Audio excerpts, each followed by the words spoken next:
February 2015, Gucci unveiled this very furry shoe. I love this ridiculous thing. I can't afford to spend $1,000, but no problem. I can buy this knockoff or this one. So which of these are legal? Trick question. They all are. And it's a constant fight in the fashion industry. In the US, you can protect songs, movies, that blue represents millions of dollars and countless jobs. or paintings. Why not fashion designs? Knockoffs mostly are not counterfeits. People tend to conflate them, but they're not the same. This is a counterfeit. It copies the symbols of the brand that made the original. So counterfeits are typically illegal. Knockoffs, on the other hand, just resemble the design of the original. And that's usually fine. That's because intellectual property laws only protect some kinds of designs. A trademark is any symbol that indicates to consumers the source of products or services.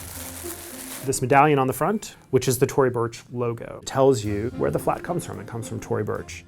A patent is different. A useful and novel invention. They don't work for most fashion designers because you can't get damages until it's granted, and by the time it's granted, most fashions are out of fashion. In fashion, the main battleground is copyright.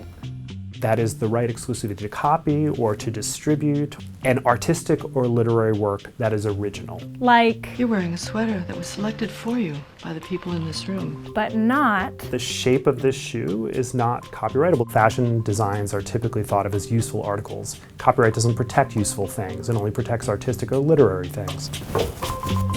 Unlike a song or a movie, a shoe or a t-shirt has utility as much as design.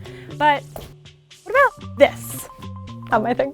This might seem at a certain level to be kind of bizarre, but there is nonetheless a useful aspect to the garment. It does possibly keep you warm. Wait.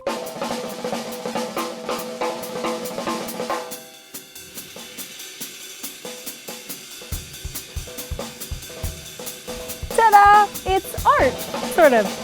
Now, it's a gown.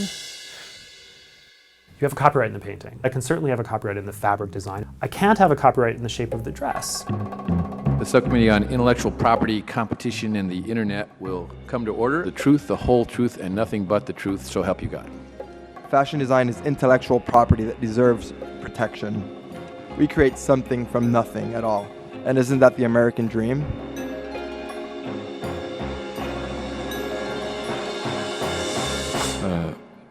I don't agree with you, but you're very impressive in your testimony. They say, well, we're artists and we deserve protection. The answer to that argument is, at least in the States, we don't tend to make decisions about intellectual property based on what people deserve. We tend to make decisions based on what we think is healthy for creativity. The Constitution does give Congress the right to stop copying, but only to promote the progress of creative industries. When you look at countries across the world, you'll see that there's a correlation between the strength of intellectual property laws and higher GDP. But in fashion, Sprigman believes that it's actually the ability to copy that promotes progress. Fashion designers take inspiration, as they put it, from existing designs, and they do this with abandon. But this is what creates trends, and trends sell fashion. When the copying proceeds to a certain point, fashion-forward people have had enough. They jump off. They jump on to the new trend that copying has helped to set. This rapid cycle, created by the freedom to copy, actually forces the fashion industry to innovate. If you look at the prices of fashion goods over time, what you see is that the top 10% of fashion goods in terms of price, the price of these is going up and up and up over time. Whereas everything else, those prices are staying stable or maybe falling a little bit over time. It doesn't seem like competition from knockoffs is disciplining the price of the luxury stuff. What seems to be happening in the fashion industry is what's happening in America and indeed in the world. The rich are getting richer disproportionately, and the clothes they wear, as a result, are getting much more expensive. The people who make those clothes, the companies that make those clothes, are profiting. New technology and the speed of production has amplified these two views on knockoffs. Today, digital images from runway shows in New York can be uploaded to the internet within minutes and be copied and offered for sale online within days, which is months before the designer is able to deliver the original garments to stores. That practice was not handed to us by God.